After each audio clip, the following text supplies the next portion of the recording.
안녕하세요. 만나러 만나 TV 유영 목사입니다. 오늘은요, 두란노 서적에서 나온 조정민 목사님, 베이직 교회 담임 목사님이시죠. 조정민 목사님의 시작에서 답을 찾다라는 책을 가지고 리뷰를 해보도록 하겠습니다.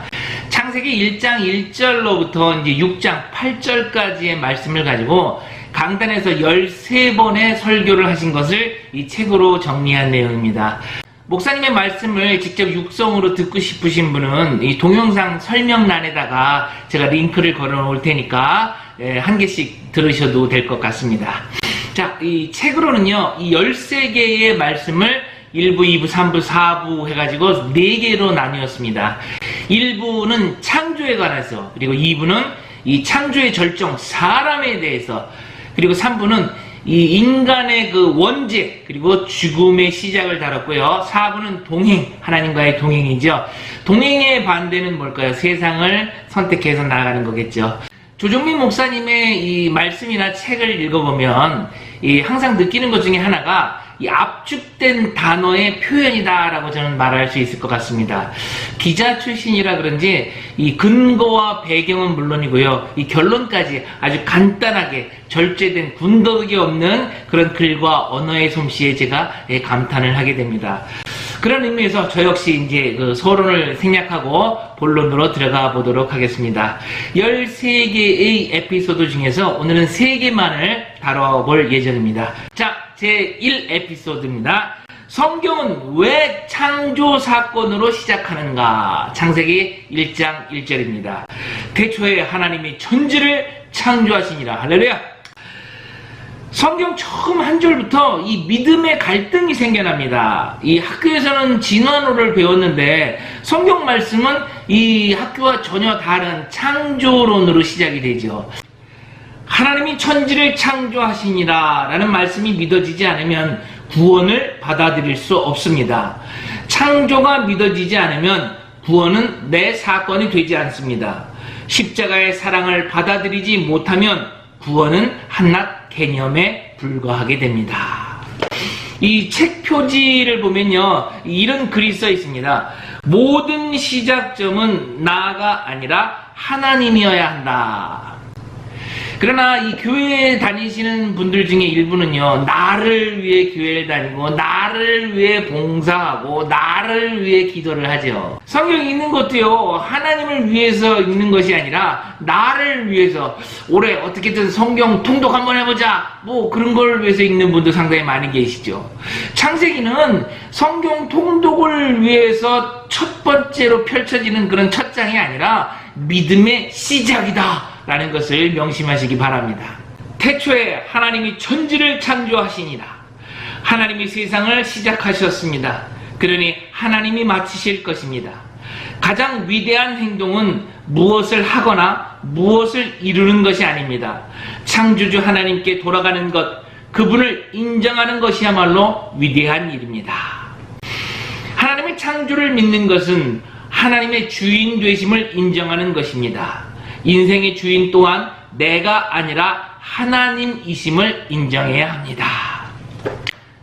두 번째 에피소드를 가볼까요? 두 번째, 창조와 성령님은 무슨 관계인가?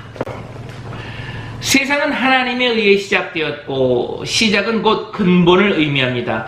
그러므로 창세기는 모든 것의 근본을 밝혀주는 책입니다. 이것을 인정해야만 인생이 고장나도 돌아갈 곳이 있습니다. 인생의 모든 비밀은 하나님으로부터 시작해야 풀리기 때문입니다. 우연히 우주가 빅뱅 현상으로 팍 대폭발이 돼서 만들어졌고 뭐 생명체는 화학적 결합으로 인해서 만들어졌다, 이런 아무런 근거도 없는 그런 말을, 게다가 확률로서 또 쟤도 0.00001%도 나올 수 없는 그런 논리를 과학 그리고 진화라는 카테고리 속에다 대충 집어넣어서 창세기 1장 1절부터 이 하나님을 의심하게 만드는 오늘날의 이 학문을 더욱더 신뢰하신다면 오늘 이 동영상을 잘 시청하시고 고민하시기 바랍니다. 잠언서 9장 15장 10절은 여호와를 경외하는 것이 지혜의 근본이라고 말씀합니다. 다시 말해 창조주 하나님을 경외하는 것이 지혜의 근본이라는 뜻입니다. 그러므로 믿음의 시작은 회복의 시작이며 구원의 시작입니다. 이것이 창조 사역의 첫 번째 놀라운 비밀입니다. 두 번째 비밀은 하나님의 창조 사역에 성령님이 함께 하셨다는 사실입니다. 창세기 1장 2절, 땅이 혼돈하고 공허하며 흑암이 깊음 위에 있고 하나님의 영은 수면 위에 운행하시니라. 요한복음에는요, 예수님도 창조 사역에 동참하셨다 이렇게 기록이 되고 있습니다. 요한복음 1장 2절로 3절입니다. 그가 태초에 하나님과 함께 계셨고 만물이 그로 말미암아 지은 바 되었으니 지은 것이 하나도 그가 없이 된 것이 없느니라. 할렐루야. 마틴 로이드 존즈 목사님은요, 이런 글을 쓰셨는데 제가 인용해 보도록 하겠습니다. 창조는 성부로부터 성자를 통해 성령 안에서 이루어졌다. 즉 하나님의 그 창조 사역과 성자 예수님의 구원 사역과 성령 하나님의 새 창조의 사역은 그 과정과 섭리가 이 본질상 같다라는 뜻이 되는 것입니다. 구원이란 흑암 가운데 살던 사람이 빛으로 나아가는 것이고 혼돈 가운데 있다가 질서로 나아가는 것이며 공허하던 인생이 의미로 채워지는 것입니다. 창세기 1장 3절 4절로 제가 한번 넘어가 보도록 하겠습니다. 하나님이 이르시되 빛이 있으라 하시니 빛이 있었고 빛이 하나님 보시기에 좋았더라. 하나님이 빛과 어두움을 나누사. 빛과 어두움을 나누셨다라는 말은 이제부터 빛과 어두움이 구별된다는 뜻입니다. 빛과 어두움은 섞일 수 없습니다. 진짜가 나타나면 가짜가 드러나고 정말 좋은 것이 나타나면 덜 좋은 것이 구별되는 것입니다. 세상 사람들은요, 예수 믿는 사람들을 상당히 싫어합니다. 요즘은요, 그 위선적이고 이기적인 그런 명목상의 신자들 때문에도 많이 싫어하지만 예수의 향기가 나는 그런 진짜 크리스천들까지도 예수 믿지 않는 사람들은 싫어합니다. 어느 정신 나간 국회의원은 교회 폐기법까지 발의한다고 뭐 그런 기사를 제가 본 기억도 있습니다. 그들은요, 성경도 싫고요, 찬양도 싫고요, 기도도 싫어합니다. 어두움의 자식은 빛의 자녀를 싫어합니다. 이런 말조차도 싫어하고요. 요한복음 3장 19절입니다. 그 종죄는 이것이니 곧 빛이 세상에 왔을 때 사람들이 자기 행위가 악함으로 빛보다 어두움을 더 사랑한 것이라. 이것보다 사실 더 심각한 것은요, 본인이 어둠 속에 속해 있으면서도 빛의 자녀인 줄 착각하고 살아가는 사람들입니다. 그래서 교인들끼리 다툼은 물론이고요, 교회끼리도 막 싸움을 하고요, 교단끼리도 막 전쟁을 합니다. 믿지 않는 자들은 이때를 놓치지 않고 저것 봐라 하면서 교회와 하나님을 조롱하는 거죠. 예수님을 믿는다는 것은 빛으로 오신 주님과 동행을 하며 삶을 산다는 것입니다. 더 이상 어둠에 붙잡혀 있을 이유가 없습니다. 세 번째 에피소드입니다. 누가 그 완전함을 깨트리려는가? 하나님의 창조 과정을 보면요, 그 빛과 어둠을 나누시고요, 궁창 위의 물과 궁창 아래의 물을 또 나누십니다. 그런데도요, 나누어도 하나가 되는 그 원리 여러분 아십니까? 빛과 어둠이 하나가 되면 하루가 되고요, 물과 육지가 하나가 되니까 뭐가 돼요? 지구가 되는 것입니다.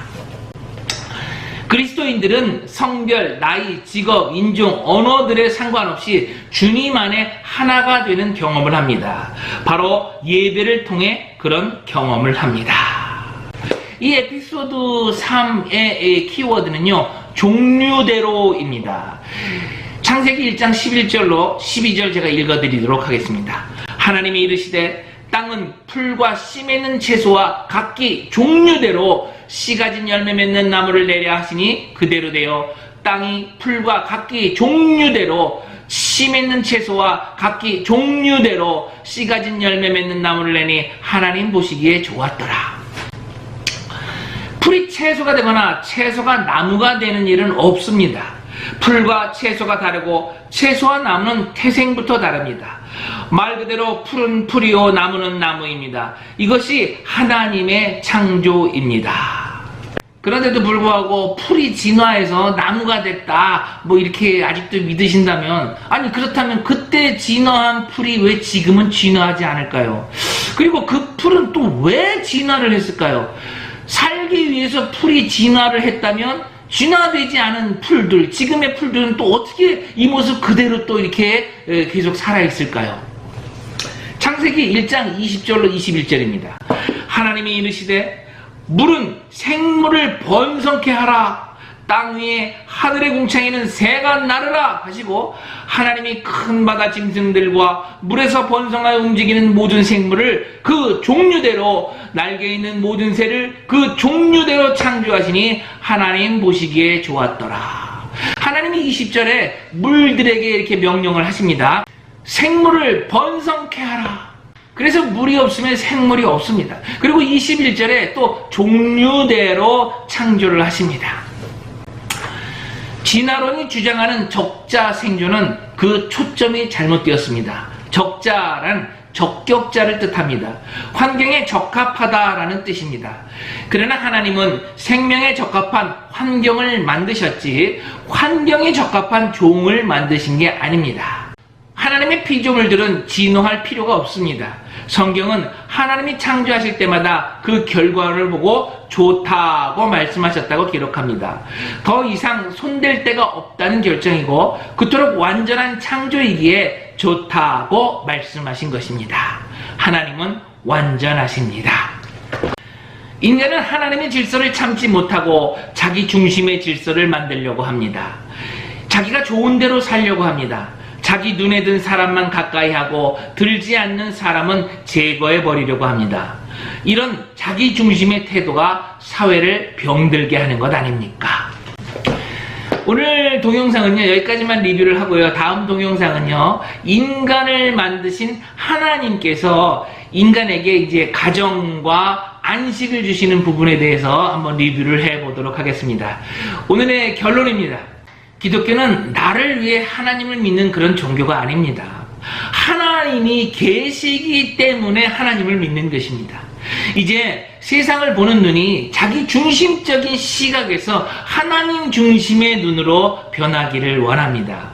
믿고 싶은 것만 믿지 마시고요. 보고 싶은 것만 보고 눈에 보이는 것만 보지 마시고요. 나의 이 작은 뇌, 나의 이 작은 눈이 생각할 수도 없고 볼 수도 없는 그런 하나님의 나라와 하나님의 생각을 성령님의 도우심으로 믿고 볼 수 있는 그런 은혜가 충만한 저와 구독자님 되시기를 예수님의 이름으로 축복하고 기도합니다. 할렐루야.